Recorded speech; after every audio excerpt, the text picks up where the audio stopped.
Hi, and welcome to Ladies of Another View on Back. And I'm joined here today with Emily and Jan. Hi. And I'm Patty. And today's show is really about being aware of what's going on and doing something about it. Because there's a lot going on that shouldn't be. And hasn't that always been the way the world is? Absolutely. But if you know better, you should do better. Yeah, we have somebody, our guests are going to help us to know better because we can't always know what's going on everywhere. And I want to introduce our first guest because she helps parents to know what is going on in school. Welcome to the show, Nicole Neily. Thank you for having me. She is the founder and president of Parents Defending Education. And I get Nicole's emails updating on some of the latest stuff going on in schools. Oh my gosh, I am so glad you are out there because we need a watchdog.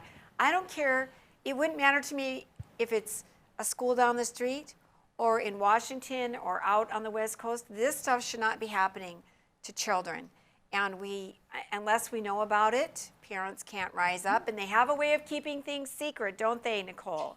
Absolutely. We think that knowledge is power. And so if you know that something is happening in your backyard, then it gives you cover and it gives you a reason to act and to do something about that. And so that's why we want to empower people with both the knowledge about what's going on and then the tools to do something about it. Let's get off Facebook and get off Twitter and go make some change happen in our communities. An email that recently caught my eye was the fact that some schools are saying that math is racist. Can you tell us what that's all about? Sure. So this actually originated in the Pacific Northwest, and sadly enough, it actually was seems to have been funded by the Gates Foundation. But it is, the idea that math is racist, that showing your work in math class, getting the right answer, fixation on things like that it's a vestige of white supremacy culture. And personally, I really want like my aerospace engineers and the people who build my bridges to get the right answer in math class. But let's take a step back and think about the message that is sending our children, right? Because I'm sure the people who are pushing these lessons are still teaching their kids to do well in school, right? They're still telling them to get the right answer, to get good grades. And so, I think it's starting to set students up for failure in life, right? Because you get out into the wider world and certainly those expectations are there. But it also, we see in places like Oregon, which recently instituted something called graduation equity. They said you can get a high school diploma in the state of in Oregon without being proficient at all in reading, writing, or mathematics. So you can have a high school diploma in Oregon and not know how to read. They said that was, basically to benefit BIPOC people, Black, Indigenous, persons of color. And I think, that's really sad and patronizing. You're giving the impression that you think those people can't do it. And so we're just going to lower the standards. And nobody wants their child to be told that we don't think you can get the right answer. And so we're going to lower the standards for you.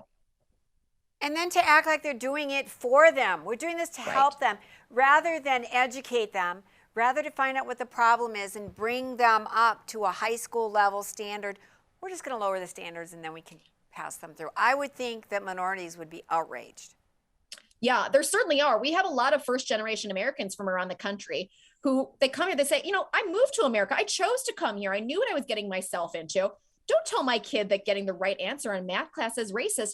Teach my child calculus so that they can apply to MIT and have a better life for themselves. But people, this war on equity, we've seen states across the country abolish advanced math programs, AP classes in the name of equity. And that is not doing our country any favor. Like you said, let's lift people up. Let's give students the support they need to get into those classes and do well. But let's not abolish those altogether. That to me is absolutely the wrong approach. So this week is National School Counselor Week. Look out. Tell me, what are some of the pitfalls in that? Sure. I think about when I was in school, we had a pretty good relationship with my school counselor. We talk about what college you want to go to, what classes you need. And unfortunately, that's not what is taking place in many schools across the country, which is one reason we wanted to put it on people's radar. Anywhere from the National School Counselor Association to the National School Psychologists Association, the National School Nurses, the kinds of things that are on their website, the position papers they're putting out, it's steeped in anti-racism. It's steeped in gender theory. The National School Nurses actually have taken the position that students should be transitioned, if they're transgender or gender questioning, they should be transitioned behind families' backs. That's not, in my mind, the role of a school nurse. It's not the role of a school counselor to lecture my child about, his original sin based on his skin color. Let's actually maybe keep some of these people out of our children's heads. And if any of us want our children to find specialized help, I'd like that to be done by a professional without the prying eyes of the state and, a school counselor doing it. It raises big questions because our students, our children have 6, 7, 8 hours a day in school, and every hour that they're spending talking about these issues are time that they're not making up the learning loss that our children have incurred over the past 2 years, which is monumental coast to coast. A lot of the kids have kind of pushed some of these counselors away. There are some good ones out there. Just as a for instance, when my oldest child was going from grade school to middle school, she had dealt with some vaccine injury issues, and the counselor brought me in and said, now if you don't want this to follow your student all the way through high school, I can remove this from her file at this juncture so that she's not defined by it.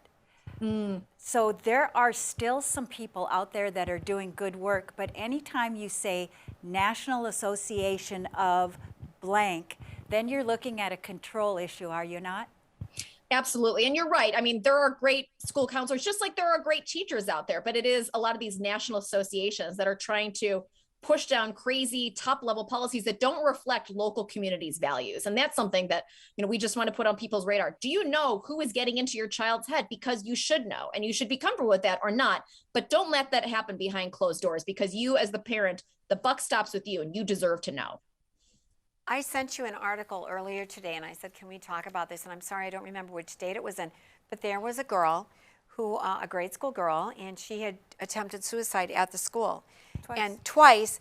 And I guess they didn't know about the second one until they caught her the second time. Then they found out she'd actually attempted it before.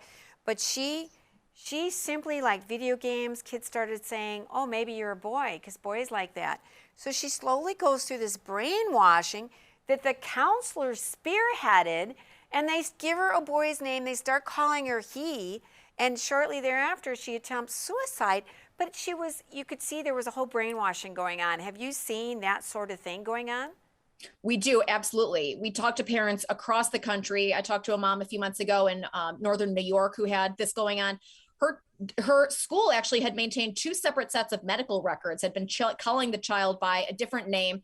And it was only a guilty teacher that reached out to the parent and said, you should look into this. It was the only thing that tipped her off. We hear this from schools a lot, and they claim it's in the name of safety, as if, a parent, if they found out that their child was questioning these things, would beat them or something. And so really to interfere in that relationship between a parent and their child is something that schools should not be doing. But sadly, far too many administrators see it as their role to deprogram students from values that their parents may have at home. And that is not the place of the school. Schools are there in loco parentis, in place of the parents. But when you start to undermine and, contradict that authority, that's when we start to have problems. And I think that's another one of the reasons that we're seeing so many angry parents reach out to us, to other organizations across the country, because they see the school actively working against them rather than in their interest and in their children's best interest. Okay, I want to draw attention to the website, then we're going to come back. Your website is defendinged.org. It's at the bottom of the screen.